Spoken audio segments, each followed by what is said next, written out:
Jimmy, I really appreciate you being on the show. If you just have a few more minutes, I'm starting this new thing now where my patrons can submit questions to the guests. So I just had a few questions here from patrons, if that's all right. Sure, go right ahead. Okay. The first question is, would you vote for a neoliberal Democrat ticket with Bernie or Tulsi as vice president? Or in that situation, would you vote for a third party if there was a green or independent convincing anti-war ticket? Can you ask me that again? I'm sorry. Yeah, it's a little complicated. Sorry. He's asking, so here's a scenario. Either Bernie or Tulsi is vice president, but the nominee, I guess, is Biden or somebody like that, a neoliberal. But there is a third party candidate who is convincingly anti-war. Would you vote for that third party candidate, or would you vote for the neoliberal with Bernie or Tulsi? No, third party.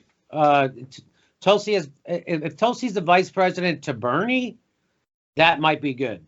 If Tulsi's the vice president to Joe Biden, the vice president doesn't have any power. And, so it would be good because her and Bernie, she could maybe nudge him on foreign policy. They're already pretty close. She could nudge him. But Joe Biden is a full-blown right-wing, imperialist. And so she would just have to go to her office in the basement where the vice president usually goes. And I mean, how much influence did Joe Biden have in the fucking White House? None. Right. It's true.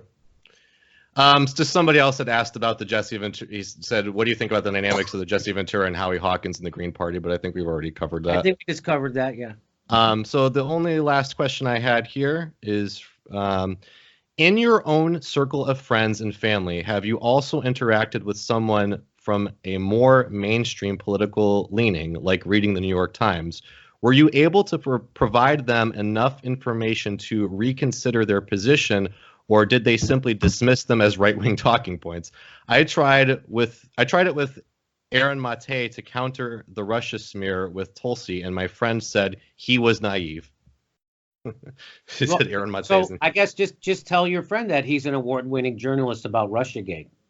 But again, if facts mattered, so Russiagate is not based on facts. Russiagate is based on emotions and hating Donald Trump. It's a religion. And what is a religion? A religion is something that doesn't need proof or evidence. It needs faith.